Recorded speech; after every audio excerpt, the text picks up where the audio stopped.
continuidad a esta serie y abordaremos un segundo tema, el cual se titula, como puede ver en pantalla, el día del Señor en el Decálogo, o el día de reposo en el contexto del Decálogo. Y el texto en el cual me gustaría que nosotros podamos centrar nuestra atención para luego poder orar es Éxodo 28. Nos dice la palabra del Señor: acuérdate del día de reposo para santificarlo. 6 días trabajarás y harás toda tu obra, mas el séptimo día es reposo para Jehová tu Dios. No hagas en él obra alguna, tú, ni tu hijo, ni tu hija, ni tu siervo, ni tu criado, ni tu bestia, ni tu extranjero que está dentro de tus puertas. Porque en 6 días hizo Jehová los cielos y la tierra, el mar y todas las cosas que en ellos hay, y reposó en el séptimo día. Por tanto, bendijo el día de reposo y lo santificó. Mis hermanos, quiero invitarle a que oremos. El Señor nos permita esta mañana poder estudiar este tema guiados por su gracia, guiados por su Santo Espíritu. Padre bueno, Señor Dios, en esta mañana te damos gracias porque nuestras almas han venido al lugar en donde pueden adorarte en medio de la comunidad de hermanos.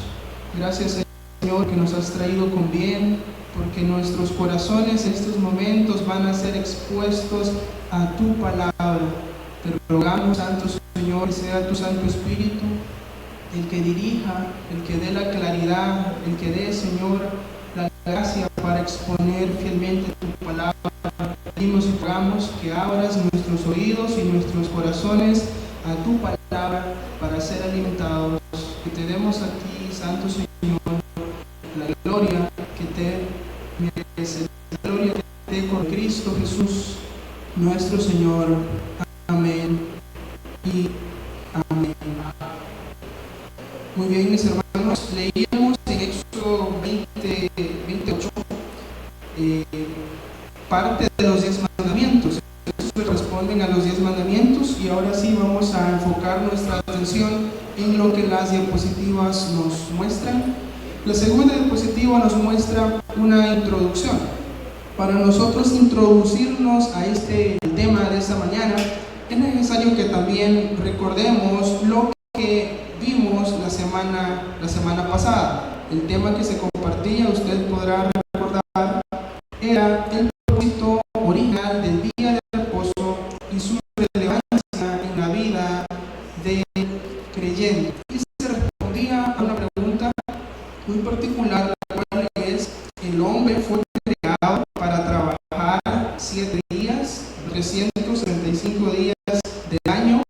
Y bueno, cuando se exponía ese tema, se daba respuesta también a esta pregunta, y que no es así. El hombre fue creado para pasar los 7 días, la semana, 365 días del año, en sus afanes, en sus trabajos, en sus actividades cotidianas. Y eso, a luz de la creación, a luz de lo que leímos en Génesis, cuando el Señor estaba creando todo. Dios bendijo y santificó el día de reposo. Y eso de santificar, mis hermanos, a lo que hace referencia es a dedicar para un uso especial ese día. Consagrar ese día, santificar ese día, significa es que el Señor le otorgó, bendijo ese día a tal punto que el uso que nosotros debemos dar de ese día es un uso distinto, es un uso especial, es un uso dedicado, por eso que a reposar, pero además de reposar, a dar a Dios. La siguiente diapositiva nos dice el día de reposo en el Decálogo. Y yo tengo un objetivo, el objetivo central de esta meditación es el siguiente: comprobar la permanencia o vigencia del cuarto mandamiento en los días. Comprobar la permanencia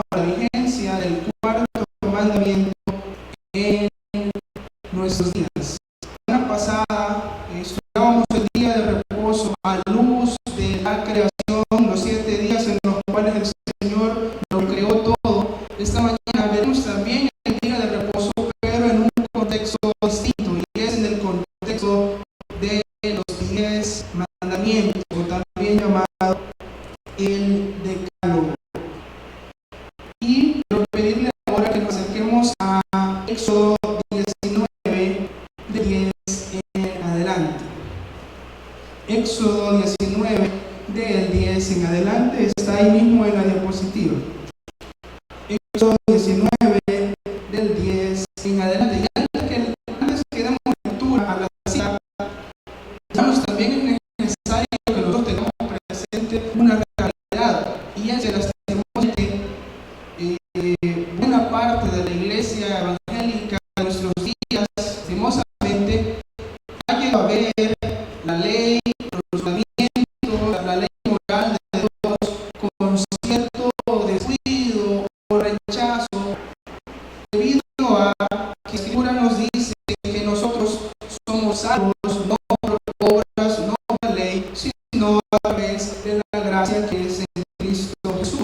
Sin embargo, que seamos salvos por gracia, mis hermanos, no significa en ningún momento que vamos a ver nosotros la ley moral de Dios como algo que ya pues pasó de moda, como mandamientos anticuados que no tienen nada que ver con nosotros. En realidad, los 10 mandamientos tienen una diferencia en medio de todo el sistema de normas y leyes que el Señor entregó al pueblo de Israel. Al punto que dentro del arca del pacto lo que había las tablas con los 10 mandamientos. Y a la par del arca estaba el libro de la ley, que sí contenía la ley ceremonial. ¿Qué estoy queriendo decir con eso, mis hermanos? Es un error que nosotros veamos los mandamientos, específicamente los 10 mandamientos, de una forma descuidada, de una forma, veamos, como si no tuviesen nada que ver con nosotros. En realidad tiene mucho, tiene todo que ver, no solo con nosotros como creyentes, incluso tiene todo que ver con la humanidad entera. Esos mandamientos son la revelación de la ley moral de cada uno de nosotros, y es con la ayuda del Señor veremos esta mañana. Éxodo 19, del 10. Lo que vamos a leer es la antesala a la entrega de los 10 mandamientos. Vamos a leer en contexto, en qué circunstancias el Señor entregó los 10 mandamientos. La palabra del Señor y dijo Jehová dijo a Moisés: ve al pueblo, santifícalos hoy y mañana, la bendecidos y estén preparados para el día tercero, porque al tercer día Jehová descenderá a ojos de todo el pueblo sobre el monte de Sinaí, y señalarás término al pueblo en derredor, diciendo: guardaos, no subáis al monte, ni toquéis sus límites. Cualquiera tocar el monte, de seguro morirá, no habrá más que será apedreado o aseteado, sea animal o sea hombre, no vivirá. Cuando suene largamente la bocina, subirán al monte. Y descendió Moisés del monte al pueblo, y santificó al pueblo, y lavaron sus vestidos. Continúa luego diciéndonos en el versículo 16: aconteció que al tercer día, cuando vino la mañana, vinieron truenos y relámpagos y espesa nube, eso era la siguiente diapositiva, y espesa nube sobre el monte, el sonido de bocina muy fuerte, y se estremeció todo el pueblo que estaba en el campamento. Y Moisés sacó del campamento al pueblo para recibir a Dios, y se detuvieron al pie del monte. Todo el monte Sinaí humeaba, porque Jehová había descendido sobre él en fuego, y el humo subía como el humo de un horno, y todo el monte se estremecía en gran manera. El sonido de la bocina iba aumentando en extremo. Moisés hablaba y Dios le respondía con voz tronante. Y descendió Jehová sobre el monte Sinaí, sobre la cumbre del monte, y llamó Jehová a Moisés a la cumbre del monte, y Moisés subió. Y Jehová dijo a Moisés: desciende, ordena al pueblo que no traspase los límites para ver a Jehová, porque caerá multitud de ellos, y también que se santifiquen los sacerdotes que se acercan a Jehová, para que Jehová no haga en ellos estrago. Moisés dijo a Jehová: el pueblo no podrá subir al monte Sinaí, porque tú nos has mandado diciendo: señala límites al monte y santifícalo. Y Jehová le dijo: ve, desciende y subirás tú y Aarón contigo, mas los sacerdotes y el pueblo no traspasen el límite para subir a Jehová, no sea que haga en ellos estrago. Y entonces Moisés descendió y se lo dijo al pueblo. Mis hermanos, ¿qué es lo que estamos leyendo? Estamos leyendo un acontecimiento que para el pueblo de Israel no tenía antecedentes. No había anteriormente habido un evento en el cual el Señor descendiera sobre un monte de una forma sobrenatural, de una forma tan inusual como esta que tenemos delante de nuestro esta mañana. El monte Sinaí, nos dice la Escritura, que humeaba. El monte Sinaí se estremecía, la voz de Dios se escuchaba de una forma tronante, y estaba el Señor a punto de entregar lo que serían no solo los mandamientos que serían escritos por su propia mano, sino que las mismas tablas en las cuales serían escritas, el Señor mismo las dispondría. Es decir, que no le pidió el Señor a Moisés que preparara estas tablas, sino que al subir y al recibirlas Moisés, el Señor le dio tanto las tablas en las cuales escribiría, como también, por supuesto, la escritura que el Señor dejó en estas tablas. Ahora bien, mis hermanos, si por algún momento nosotros esta mañana tratamos de imaginar qué hubiésemos nosotros experimentado al haber estado, aunque sea cerca del monte Sinaí, lo que hubiésemos experimentado es lo mismo que los israelitas percibieron, y es temor. Temor porque el Señor Dios Todopoderoso había descendido, y decía que cualquiera que traspasara los límites no sería nada bien, sino que moriría, porque el Señor mismo había descendido sobre el monte. Ahora, ¿por qué esto es importante? Porque estos fueron los preparativos para la entrega de los 10 mandamientos. Esta fue la antesala, estas fueron las indicaciones previas a la entrega de los 10 mandamientos. Ahora bien, habiendo tenido presente estas características de la forma en cómo fueron entregados los 10 mandamientos, continuamos nuestro estudio teniendo presente la siguiente realidad: el lugar especial del decálogo dentro de las leyes entregadas a Moisés. Y leemos lo siguiente: Dios ordenó que los 10 mandamientos se resguardasen dentro del arca del pacto. Eso lo leemos en Deuteronomio 10 del 3 al 5. Está Moisés hablando y dice: hice una arca de madera de acacia y labré 2 tablas de piedra como las primeras, y subí al monte con las 2 tablas en mi mano, y escribió en las tablas, conforme a la primera escritura, los 10 mandamientos que Jehová os había hablado en el monte de en medio del fuego, en el día de la asamblea.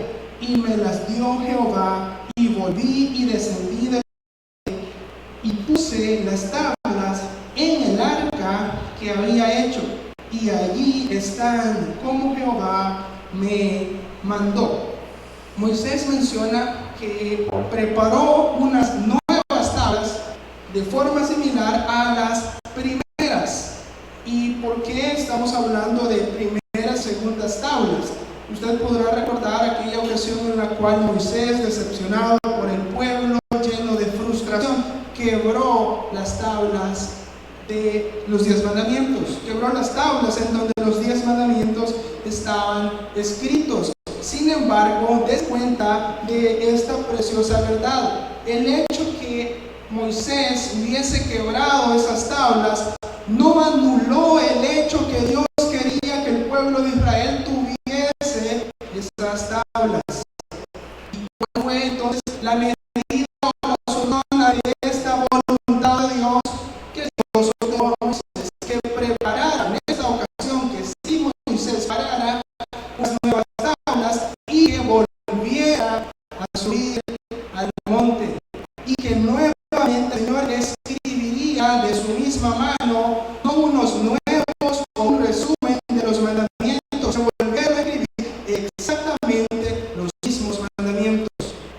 Y esta cita nos dice en donde se resguardaban estas tablas, y era dentro del arca del pacto. Allí están, dice Moisés, como Jehová me mandó. Es decir, que él tomó la decisión, o más bien guardó ahí las tablas, no porque le parecía una buena idea que estuviesen dentro, sino porque estaba cumpliendo la voluntad de Dios de que dentro del arca del pacto, que era el instrumento representativo de la presencia y de la gloria de Dios, que dentro de él estuviesen las tablas con los 10 mandamientos.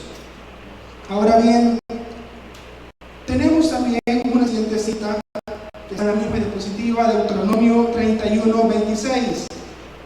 Tomad este libro de la ley, y acá está hablando nuevamente Moisés, y ponedlo al lado del arca del pacto de Jehová vuestro Dios, y esté allí por testigo contra ti. Este libro de la ley del cual está haciendo mención Moisés en estos versículos es el libro en donde, además de estar contenidos muchos mandamientos establecidos para el pueblo de Israel, estaban también contenidos la ley ceremonial. Es decir, por ejemplo, la señal del pacto, que era la circuncisión que debía de hacerse al pueblo judío, a los varones de entre el pueblo de Israel, las fiestas solemnes que tenían que celebrar, la fiesta de tabernáculos, cada una de esas figuras que era sombra de lo que habría de venir y que apuntaba a Cristo. Todas y cada una de esas ceremonias no estaban en las tablas de los 10 mandamientos, estaban en este libro de la ley del cual está hablando Moisés en estos versículos, y el lugar en donde este libro se debía resguardar no era dentro del arca del pacto, era al lado, a la par. ¿Qué era lo único que estaba dentro del arca del pacto? Las tablas con los 10 mandamientos. Y eso va a tener mucha representatividad en lo que estamos a punto de ver. Características del decálogo. Estas características nos llevan a nosotros a analizar y profundizar un poco en las verdades que están implícitas a través de estas tablas con los 10 mandamientos. En primer lugar, estas tablas fueron escritas por la mano de Dios. Moisés no las escribió. En segundo lugar, Dios mismo dispuso de las tablas. Él mismo fue quien las dispuso, quien las entregó a Moisés, haciendo referencia a las primeras. En tercer lugar, el pueblo tuvo temor y ni siquiera se atrevió a subir al monte. El Señor había establecido límites y también había establecido un momento en el cual el pueblo debía subir. Sin embargo, el pueblo de Israel, al ver toda esa gloria, al ver toda esa manifestación de poder, esa manifestación de fuego de Dios en el monte, que no era un monte pequeño, lo que el pueblo le dijo a Moisés: habla tú con Dios, nosotros no queremos hablar con Dios, tenemos miedo de hablar con Dios, podemos morir, que solamente tú seas nuestro representante y encárgate tú de eso, porque tenemos miedo y pavor. En esas circunstancias fue que las tablas de los 10 mandamientos fueron entregados. Y lugar, era lo único que se encontraba dentro del arca del pacto. Ahora bien, un segundo punto, o nuestro segundo punto de esta mañana, es la obligación de todo hombre de obedecer los 10 mandamientos. La obligación de todo hombre de obedecer los 10 mandamientos. Eso está en la siguiente diapositiva. La obligación de todo hombre de obedecer los 10 mandamientos. Y es que, mis hermanos, para realmente entrar en un mejor contexto de todo lo que estamos hablando, en realidad, ¿qué son los 10 mandamientos? ¿Qué dicen los 10 mandamientos? Los tenemos delante nuestro en pantalla. En primer lugar, no tendrás dioses ajenos delante de mí. No harás imagen ni ninguna semejanza de lo que está arriba en el cielo, ni abajo en la tierra, ni en las aguas debajo de la tierra. No te inclinarás a ellas, ni las honrarás, porque yo soy Jehová tu Dios, fuerte celoso, que visito la maldad de los padres sobre los hijos hasta la tercera y cuarta generación de los que me aborrecen, y hago misericordia a millares, a los que me aman y guardan mis mandamientos. El cuarto o el tercer mandamiento: no tomarás el nombre de Jehová tu Dios en vano, porque no dará por inocente Jehová al que tomare su nombre en vano. El cuarto, que es el que nos habla acerca del día de reposo, ya hemos dado lectura. El quinto nos dice: honra a tu padre y a madre, para que tus días se alarguen en la tierra que Jehová tu Dios te da.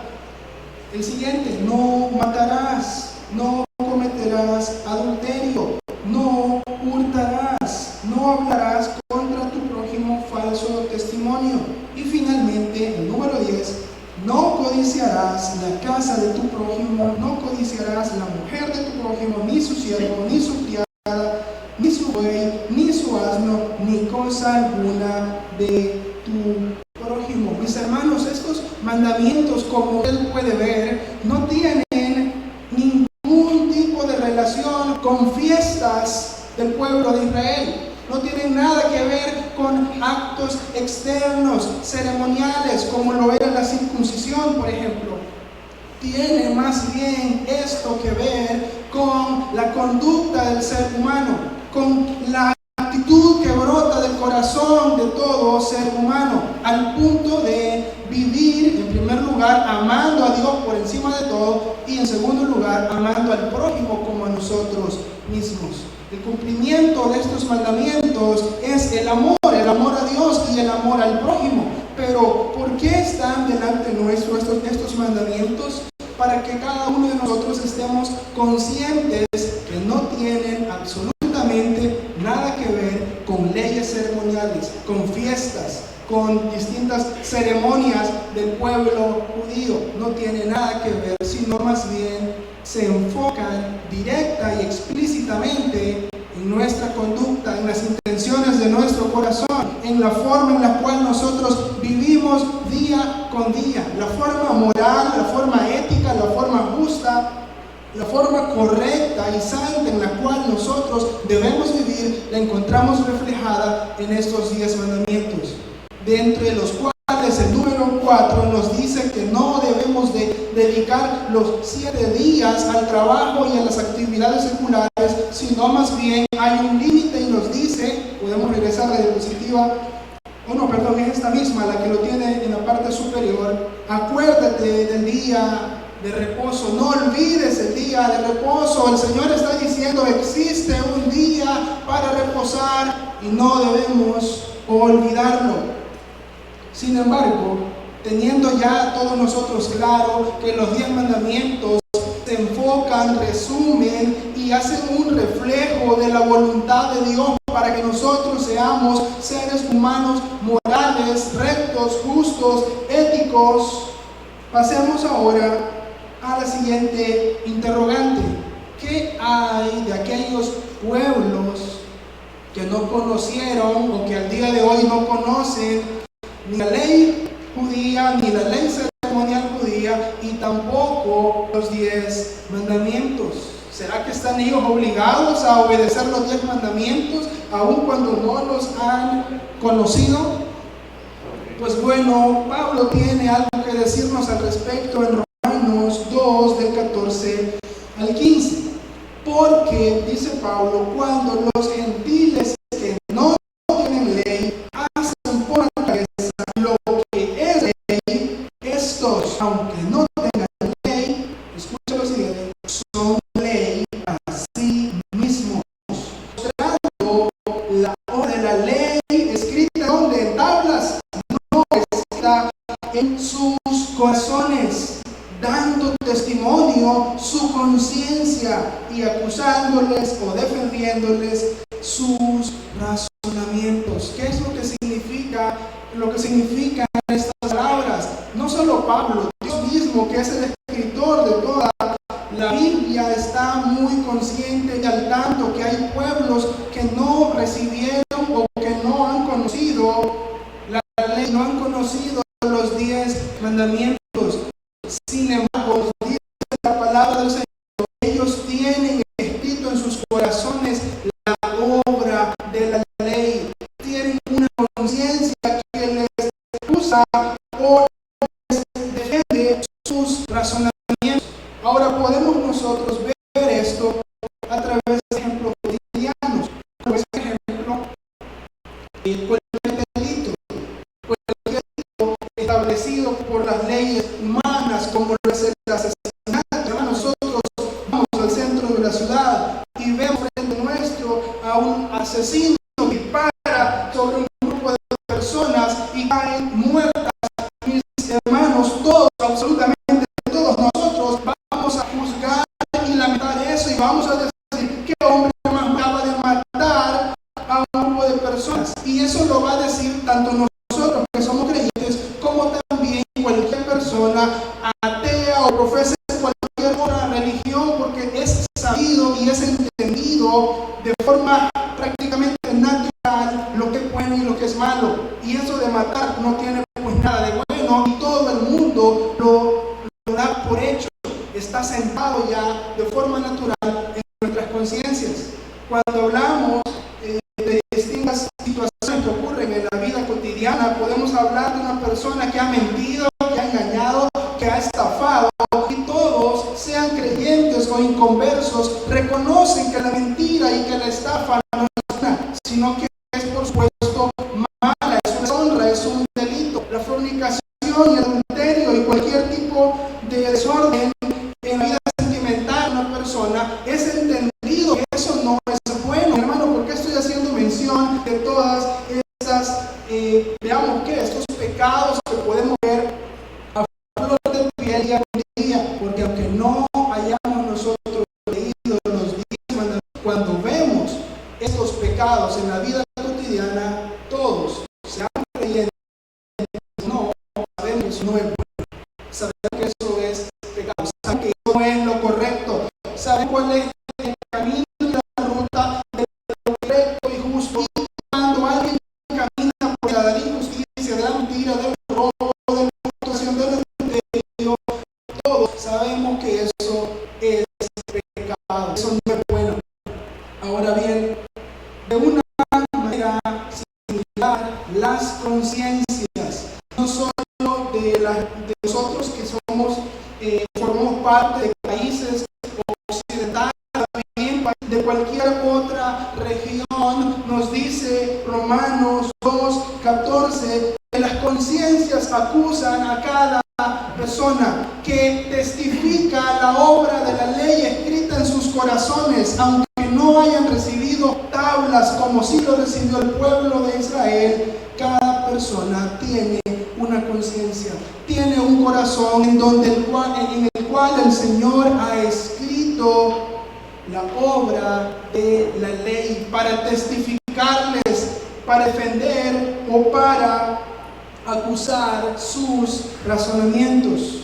Esta idea queda también fortalecida por lo que también el mismo Pablo dice en Romanos 1, del 20 al 21, hablando acerca de aquellos pueblos, y acá podemos nosotros veamos señalar de una forma específica, por ejemplo, aquellos pueblos al mismo avance o desarrollo tecnológico como puedan tener otras potencias. Aquellos pueblos en África o en cualquier otra región del mundo en donde nosotros vemos dificultades económicas o injusticias, hermanos, ningún pueblo se queda fuera de lo que nos dice Romanos del 20 al 21.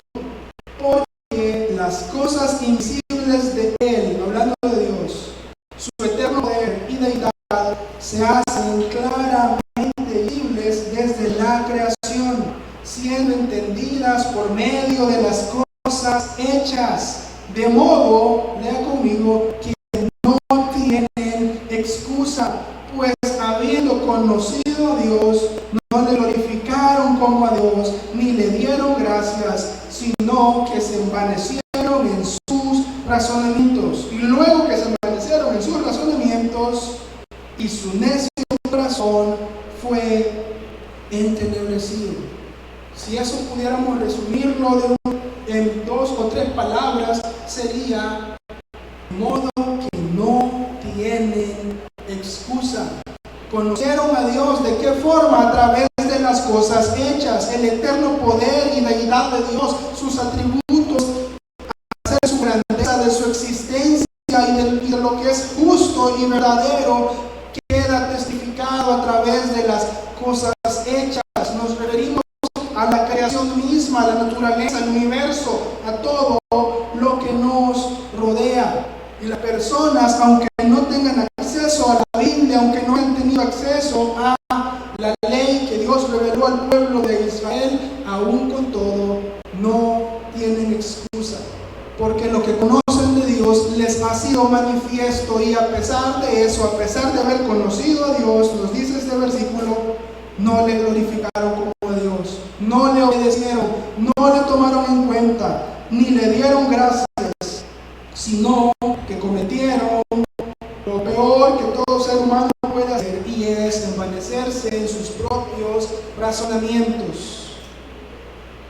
Y como resultado, su necio corazón fue entenebrecido. Ahora, ¿qué relación tiene esto que acabamos de leer en Romanos con respecto a los 10 mandamientos? Que los 10 mandamientos es el resumen y el reflejo de la ley moral que el Señor ha dejado no solo para el pueblo judío, sino también para toda la humanidad. El Señor espera que todos los seres humanos vivan a la altura de esos mandamientos, los cuales, si pudiésemos resumirlos, sería amar a Dios por encima de todo, amar a Dios por encima de cualquier cosa, y amar al prójimo como a uno mismo. Ahora bien, ¿qué hace el mundo inconverso? Quizá en su mayoría ignorar las verdades, rechazar a Dios y a ese testimonio que a sus mismas conciencias el Señor hace. Ahora bien, tenemos, luego de haber visto estas verdades, unas siguientes características que nos van a permitir hacer un pequeño análisis de lo que hasta este momento hemos visto. Características de los 10 mandamientos. Reflejan y resumen el conjunto de leyes morales de Dios para la humanidad. En segundo lugar, no incluyen prácticas ni ritos ceremoniales como la circuncisión o como las fiestas judías. La ley ceremonial ha sido anulada, mas no así la ley moral de Dios. Y acá vamos a tomar una pequeña pausa. La ley ceremonial que el Señor dio a los judíos ha sido abolida, ha sido anulada por el nuevo pacto. Ya no necesitamos un templo físico, un sumo sacerdote, corderos, degollarlos, poner nuestra mano sobre ese holocausto. No necesitamos circuncidar a nuestros hijos, no necesitamos, mis hermanos, realizar fiestas de Pascua, de tabernáculos, ni de ninguna de estas fiestas que el Señor estableció al pueblo de Israel como figuras, porque a todo lo que eso apuntaba, que era Cristo, ya vino. Nuestro Señor ya vino y ya desempeñó su ministerio derramó su sangre en la cruz, que ahora está sentado en el trono, dando la comisión a sus discípulos de predicar el Evangelio. Todas estas figuras de la ley ceremonial judía han sido abolidas. Sin embargo, ¿será que podemos nosotros decir esta mañana que el Señor ya no tiene cuidado y ya abolió, por ejemplo, el primer mandamiento que nos dice que no tendremos dioses ajenos delante de Él?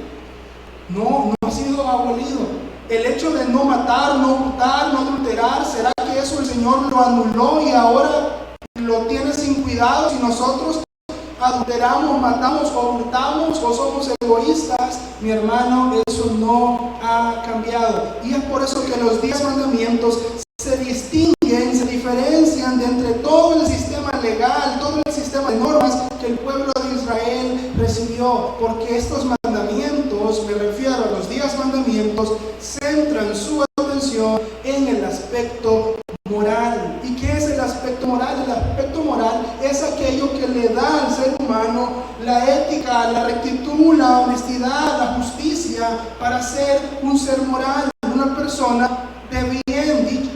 Dicho en otras palabras, la ley ceremonial ha sido abolida, mas no así la ley moral. El Señor sigue demandando y mandando no solo a los creyentes, sino a toda la humanidad que sean morales, que sean rectos, que sean justos. Una última característica, que es la que está acá mismo, es que los 10 mandamientos contienen la voluntad de Dios para con cada pueblo, en el sentido de una vida moral, agradable a sus ojos, lo cual no ha cambiado. Ahora vamos a ver un tercer punto, y es el siguiente: la unidad del cuarto mandamiento y la unidad del decálogo. Cuando decimos unidad, nos referimos a aquel conjunto de elementos que están integrados en un solo. El cuarto mandamiento está compuesto por 2 verdades y forman parte de un solo mandamiento, y asimismo los 10 mandamientos, valga la redundancia, son 10 mandamientos de Dios que forman parte de un todo, forman parte de un solo conjunto llamado decálogo o 10 mandamientos. El cuarto mandamiento implica tanto reposar de nuestros trabajos semanales, como también, en segundo lugar, santificar ese día, en el sentido de consagrarlo o dedicarlo en adoración a Dios. Y leemos lo que el cuarto mandamiento dice: acuérdate del día de reposo para santificarlo. 6 días trabajarás y harás toda tu obra, mas el séptimo día, y esto grabémoslo en nuestra mente y en nuestro corazón, mas el séptimo día es reposo. ¿Reposo para quién? Reposo para Jehová tu Dios. Es dedicado para Dios. ¿Qué es lo que implica, mis hermanos, este cuarto mandamiento? En primer lugar, no pasar por alto la dedicación del día de reposo. Mis hermanos, el Señor espera que nosotros dediquemos el día de reposo para algo en especial, para un uso santo y consagrado, y no es el de nuestras propias actividades, el de nuestros deseos que pueden brotar de nuestra humanidad. Mis hermanos, ¿cuántos no estamos esta mañana sentados en este lugar, dedicando este tiempo, por supuesto, para alabar a Dios, como ya lo hemos hecho, y específicamente en este instante para meditar en la palabra de Dios? Sin embargo, pudiésemos simplemente no estar acá, pudiésemos estar haciendo una y tanta cosa que puede ser interesante, puede ser conveniente, puede ser atractiva, puede darnos algún tipo de placer, lo que pudiésemos estar haciendo en cualquier otro lugar. Sin embargo, mis hermanos, como creyentes debemos vivir a la luz de lo que el Señor nuestro Dios ha hablado. Y así como el Señor ha mandado, así como el Señor nos ha ordenado que le tengamos a Él como único Dios y no tengamos dioses ajenos, así como nos ha mandado a no mentir, a no hurtar, a no matar, a no envidiar a sí mismo, en medio de esos mandamientos el Señor ordenó a santificar un día a la semana, que por cierto, dicho sea de paso, es el número más pequeño que pudiera haber en medio de 7, me refiero. Pudiera el Señor haber dicho dar 2 días para reposar, santificarlos y dedicarlos para mí, o 3 días quizás. Sin embargo, la voluntad de Dios ha sido como mínimo un día dedicado a Dios. Mis hermanos, en realidad pudiese ser más gravoso, pudiese ser una carga más pesada, humanamente hablando, porque todos acá, desde quien predica hasta el último que está en este lugar, somos seres humanos, somos inclinados a aquello que satisface nuestro ser carnal y humanamente hablando. Sin embargo, también al mismo tiempo somos hijos de Dios y tenemos a un Espíritu Santo que mora dentro nuestro y nos dirige en realidad a la voluntad de Dios. El Espíritu Santo no nos dirige a ningún otro lugar sino que a la voluntad de Dios, y la voluntad de Dios es que santifiquemos un día, que dediquemos un día para Él. Y sabe que en realidad esto viene a ser no solo que bueno, sino que también conveniente, viene a ser saludable, no solo para nuestros cuerpos físicos, porque reconozcamos la siguiente verdad. ¿Qué pasaría si el día de mañana, lunes, al usted estar en su lugar de trabajo, recibe el aviso que la empresa ha cambiado la política y está por actualizar los contratos de trabajo, en el sentido que ahora en la empresa donde usted está contratado laborarán los 7 días de la semana? Pues bueno, no creo que quienes reciban o quienes recibamos ese aviso nos vayamos a sentir muy contentos, lo dudo mucho. En lo personal creo que sería el primero que no estaría de acuerdo. Sin embargo, el Señor ha establecido, mis hermanos, que estos cuerpos débiles y flaqueantes tengan reposo, que tengan descanso. No es sano, no es saludable ni para la mente ni para el cuerpo sobrecargarlo, no darle descanso.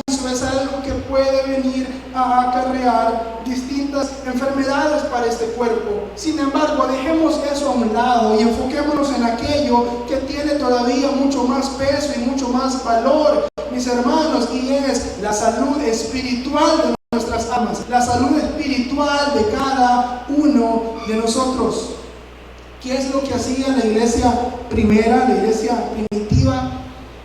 El primer día de la semana, en el día domingo, se reunía, el día en el cual Cristo resucitó. Su hábito, su costumbre, lo que les identificaba era que a esas personas usted durante el lunes a sábado los podía encontrar en cualquier lugar, en sus afanes y en sus trabajos, pero el día domingo a los cristianos de la iglesia primera, toda la sociedad sabía que ellos iban a estar o en la casa de un hermano en donde tenían la iglesia o en el templo en donde se pudieran reunir, pero el día domingo estaban dedicados al Señor. El día domingo dedicaban su tiempo a la comunión entre ellos mismos, la comunión de hermanos, como nosotros también. El Señor en esta mañana nos permite de vernos, estrecharnos las manos, de poder conversar, de poder animarnos, de poder alabar juntos a Dios y de poder, por supuesto, meditar en su palabra. Hay un salmo muy conocido, considero por todos, el cual nos habla acerca de un siervo, me refiero al animal, el del cual nos dice que como el ciervo brama por las corrientes de las aguas, así también clama por ti, oh Señor, el alma mía. Mis hermanos, en realidad considero que hemos escuchado ese salmo, lo hemos leído, quizá hemos cantado o entonado alguna alabanza en torno a esos versículos. Sin embargo, si somos sinceros y profundizamos en la aplicación práctica de ese versículo, a lo que debe de llevarnos es a la realidad que nuestras almas tienen sed de Dios, que nuestras almas, lo reconozcamos o no, tienen sed de Dios. Y lo menos que podemos hacer es traer nuestras almas sedientas al estanque en donde el Señor ha establecido que bebamos agua fresca, agua cristalina, agua de la fuente de vida que es Cristo nuestro Señor. En la prédica pasada, el pastor hacía mención de aquel versículo del cual Pablo, escribiendo a la iglesia primitiva, a la iglesia primera, les dice: no dejando de congregarse, no dejen de congregarse. Dicho en otras palabras, congréguense, no caigan en el mismo hábito de algunos otros, según el versículo, que estaban dejando de congregarse, que estaban tomando el hábito o la costumbre de dejar de congregarse. Eso está ya previsto en la Escritura. De modo que si el apóstol Pablo viviese acá en San Miguel y se congregase acá con nosotros, al ver las veces o las ocasiones en donde por alguna u otra razón desestimamos el día de reposo, desestimamos el día domingo, y por cualquier actividad, veamos compromiso que pueda surgir, no ponderamos nosotros la importancia del día domingo y dejamos de congregarnos con la frecuencia que debiéramos, muy seguramente que el apóstol Pablo nos diría exactamente lo mismo que él escribió hace miles de años: no dejen de congregarse, no dejen de congregarse, no dejen de congregarse. Mis hermanos, el día domingo no es un día que deberíamos de ver nosotros con carga, con pesar, al punto de decir: es sábado, ya mañana es domingo, tener que ir a la iglesia. Mi hermano, para un creyente eso no debería de existir. Para un creyente, durante el transcurso de la semana, pensar en el día domingo debe ser sinónimo de deleite, debe ser sinónimo de decir: pronto voy a poder estar en un lugar. Y por cierto, es necesario aclarar que ya sea que una iglesia se congregue en un lugar muy cómodo, muy atractivo a la vista, o se congregue en una casa muy humilde y en circunstancias no muy favorables, en cualquiera de los dos escenarios no es el lugar lo que importa, sino en el nombre de quien uno está reunido, en el nombre de quien esa congregación está reunido, en quien han creído. Mis hermanos, en realidad no venimos porque el local pueda ser bonito o atractivo a la vista. Venimos porque Cristo es real, porque Él nos ha mandado a congregarnos, porque hay un día como mínimo que el Señor ha establecido que lo dediquemos para Él. Y no es en realidad algo que ha surgido o que haya surgido en el Nuevo Testamento. Eso está desde Génesis. Eso quedó escrito en los 10 mandamientos que son tan populares por la comunidad cristiana. Sin embargo, es un pesar que el hecho de dedicar un día al Señor, muchos lo vean no solo como una carga, no solo como un pesar, sino como algo de poca estima, al punto de extraerlo de los 10 mandamientos y pretender que nosotros podemos vivir y estar bien, ya no con un decálogo, sino tan solamente con 9 mandamientos.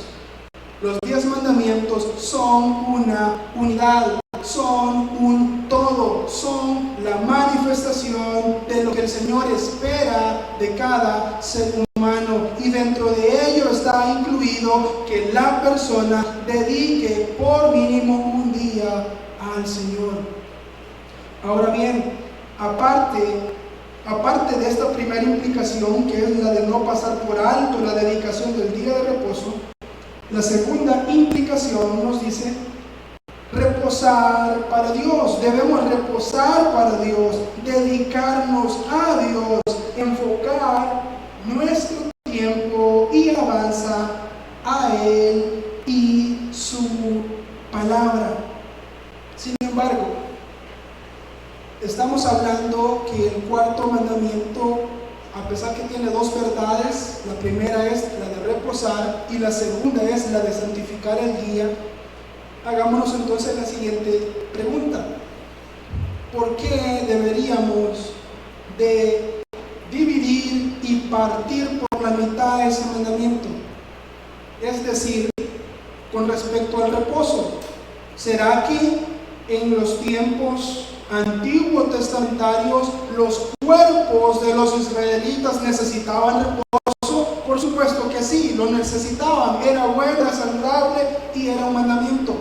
Ahora bien, venido Cristo y efectuada su obra en la cruz, hagámonos nuevamente la pregunta: ¿será que los cuerpos de los seres humanos siguen necesitando el reposo que el Señor estableció desde Génesis? Lo siguen necesitando, mis hermanos, sigue siendo una realidad. Ahora bien, ¿qué hacemos con la segunda parte del mandamiento, el cual señala y ordena santificar un día para el Señor? ¿Eso fue voluntad de Dios? Por supuesto que fue voluntad de Dios. Eso fue escrito por la mano de Dios. Eso fue un estatuto para el pueblo de Israel. Ahora bien, hagámonos entonces la siguiente pregunta: ¿será que el Señor ya no quiere, ya no es voluntad de Dios que pasemos tiempo con Él? Mis hermanos, el Señor nos dice en la Escritura que nos ama. Él nos amó primero. Si ahora nosotros le amamos, es el resultado de que Él en primer lugar derramó amor sobre nosotros. Muchos de los que están acá, sé que están ya casados, tienen sus familias, sus hijos, pueden tener a sus padres y a cualquier otro familiar. Y en realidad, una de las manifestaciones del amor, el cariño y el aprecio que tenemos por nuestros seres queridos es, usted no me deja mentir, pasar tiempo con ellos. Pasar tiempo con ellos. Al familiar que usted tiene y que quizás puede visitarle al tiempo, una de las cosas que usted más procura cuando lo tiene al alcance es, pues entonces, visitarle, verle, pasar tiempo con él. Mis hermanos, violentar los 10 mandamientos al punto de decir Dios ya no quiere que dediquemos un día para Él, es como decir Dios cambió de parecer, Dios ya no quiere a su pueblo junto con Él. Y eso no ha acontecido. Eso no ha acontecido. Ahora vamos a abordar unas preguntas de reflexión que nos conducen también a la aplicación práctica de lo que hemos visto hasta estos momentos. La primera de estas preguntas dice: al día de hoy nuestros cuerpos necesitan descanso. Esto acabamos de abordar. En segundo lugar, ¿por qué habríamos de excluir del decálogo solamente una parte del cuarto mandamiento? Y es que en este contexto pudiésemos también nosotros analizar y decir, bueno, si consideramos que ya no es voluntad de Dios, ya no es mandato dedicar un día para santificarlo en adoración a Dios, pues entonces, si llegamos a tener nosotros esa convicción, bueno, no la considero muy buena, pero si es una convicción y así lo creemos, entonces estamos cayendo en la misma categoría como de venir y decir que Dios ya no ha establecido como mandamiento que no hay que matar. Y sé que esto puede sonar extremo, sé que puede sonar, no sé, veamos como un escenario bastante, fuera del lugar, pero es que, mis hermanos, respondámonos nosotros esta mañana: ¿en dónde está el mandato de Dios dedicar un día para Él? Está juntamente con esos mandamientos, no está en otro lugar, está dentro del decálogo.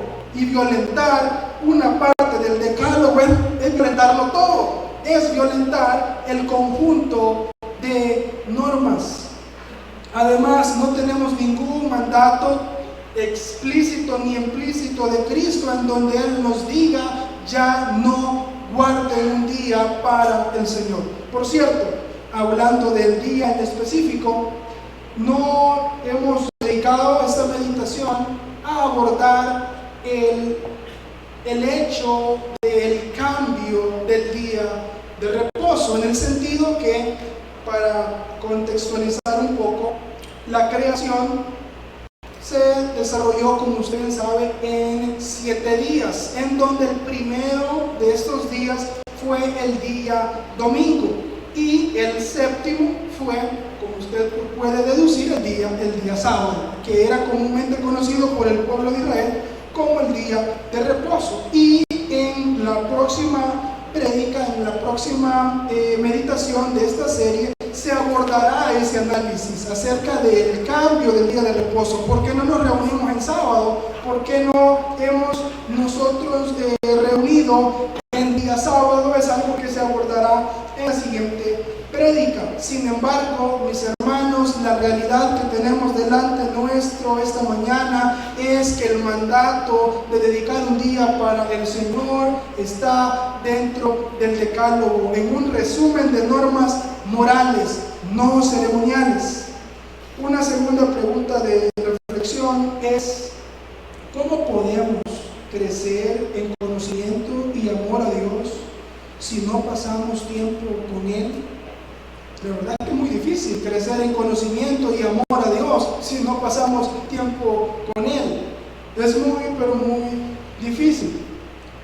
Una siguiente pregunta: ¿glorifica a Dios dedicar un día para apartarnos de los afanes y pesares de este mundo y tener una antesala de lo que será la vida eterna en continua adoración a Dios por toda la eternidad?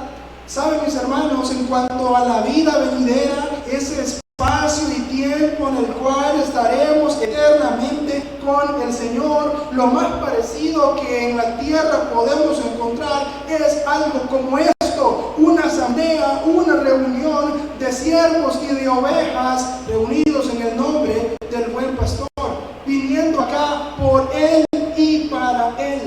Si a eso nosotros lo desestimamos, pues en realidad sería motivo para que entonces nos cuestionemos si en verdad queremos pasar la eternidad con Dios. Porque tener el anhelo, tener el deseo de vivir y estar en la gloria con el Señor no debería de causarnos pesar, con gozo obedecer el mandamiento de Dios, de pasar tiempo con Él, de dedicar un día para Él. Y en último lugar, debemos seguir el ejemplo de la primera iglesia, la cual se reunía en el primer día de la semana para el partimiento del pan y exposición de la palabra de Dios.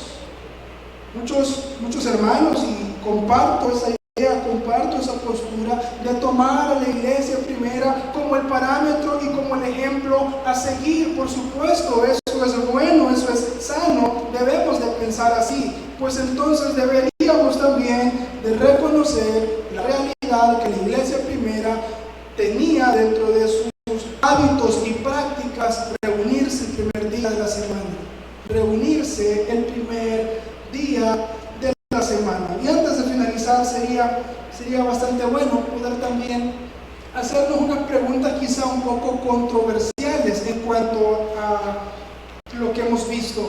Y es, por ejemplo, ¿qué sucede cuando nos acontece un imprevisto? Algo pues de fuerza mayor que nos impide poder venir. Pudiera ser alguna enfermedad, pudiera ser cualquier aspecto que nos obstaculice nuestra asistencia. Y no es solo asistencia puede ser lo que formalmente ocurre, pero espiritualmente lo que sí ocurre es comunión con Dios. Eso es lo que ocurre en ese lugar, comunión con Dios de nuestras almas con el Señor. Entonces, ¿cómo podemos dar respuesta a ese tipo de imprevistos, acontecimientos de fuerza mayor que nos impiden reunirnos y obedecer el mandamiento de Dios? Pues, mis hermanos, en realidad, cuando es justamente eso, un motivo de fuerza mayor, un impedimento ya sea físico, de salud o de cualquier otra índole, pues permítame decirle y recordarle que el Señor lo sabe absolutamente todo. El Señor sabe muy bien si la razón por la cual no hemos podido cumplir y obedecer su mandamiento ese día domingo ha sido porque en realidad se nos ha a nosotros impedido, no porque nosotros no hayamos deseado o querido estar acá. ¿Cuál es realmente el meollo del asunto, mis hermanos? ¿Cuál es realmente el problema en el cual nosotros podemos incurrir? El pecado en el cual nosotros podemos incurrir es desestimar nuestra congregación, desestimar ese mandamiento, creer que a Dios no le importa si venimos o no venimos, creer que a Dios no le interesa si nosotros nos congregamos o no, porque eso no es así. O lo que puede llegar a ser todavía mucho más peligroso es el de encontrar cualquier oportunidad que se nos presenta en el sábado o en el domingo mismo y ponderar en una balanza y decir, pues bueno, en realidad voy a hacer esta actividad, voy a aprovechar que puedo hacer esto y lo otro, voy a aprovechar que esta persona me está invitando a ir a un lugar o a hacer alguna otra cosa. En realidad nosotros debemos de ser conocidos como personas que dedicamos este día no solo para venir acá, sino incluso para algo mucho más glorioso, y es invitar a otros a venir acá. Invitar a otros a que escuchen palabras de vida eterna, a que escuchen el Evangelio. Ser conocidos como personas que tienen en cuenta los mandamientos santos de Dios, como lo son los 10 mandamientos o el decálogo, como personas que saben que forma parte de nuestra identidad el dedicar un día. No es invento nuestro, no es invento del predicador, no es invento de la iglesia primitiva. Dedicar un día para Dios es un mandamiento de hace varios siglos, mis hermanos. Dedicar un día para el Señor es un mandamiento que no como una carga ni como un pesar, sino con gozo y regocijo podemos nosotros cumplir. Finalmente tenemos una conclusión, la cual nos dice: reposar de nuestros trabajos y dedicar el día domingo al Señor no debería ser una carga o una imposición gravosa, sino que debería ser un deleite para todo creyente que ama al Señor y que está consciente que la voluntad de Dios en cuanto a los 10 mandamientos sigue siendo la misma. Mis hermanos, los mandamientos del Señor, nos dice la Escritura, para su pueblo no son gravosos. Por supuesto, hay posturas que tachan el congregarnos y dedicar un día para el Señor como un legalismo. Sin embargo, espero y confío en el Señor que a través de lo que hemos visto a luz de la palabra, estamos conscientes que no es un legalismo, es la voluntad de Dios. Y es una voluntad de Dios refrescante para nuestras almas. Cuando un doctor nos entrega una receta con distintos medicamentos o con un tratamiento, pudiese ser que humanamente hablando no nos parezca bien, no nos guste una inyección o tengamos algún tipo de rechazo por algún tratamiento. Sin embargo, los doctores damos por hecho que velan por la salud de nuestros cuerpos. Tenemos nosotros no solo a un doctor, sino a un Padre eterno que nos ha entrado el mandato de pasar tiempo con Él y dedicar un día para Él. Y eso es para beneficio de nosotros mismos. Y eso es una oportunidad para glorificar su nombre. Eso es, o debería ser, un deleite para todo creyente. Un deleite para todo hijo de Dios. Quiero invitarle a que esta mañana cerremos nuestros ojos y le digamos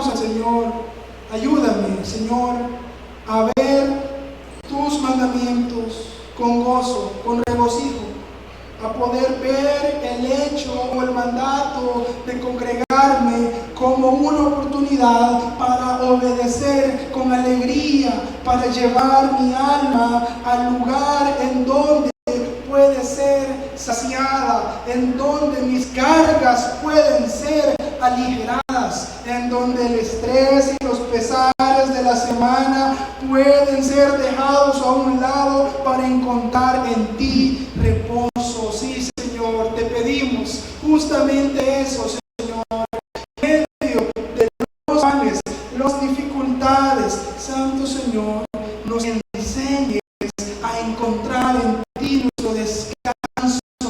Dijo el salmista que tú preparas una mesa para degustar junto con él, aún enfrente de aquellos que buscaban su vida. Te pedimos, Santo Señor, esta mañana que nos enseñes esa dependencia, que nos enseñes esa confianza para pasar tiempo contigo a pesar de cualquier situación adversa, para que nos concedas, Señor, obedecer con gozo el mandamiento de dedicar un día para la gloria. A ti lo pedimos, Santo Señor.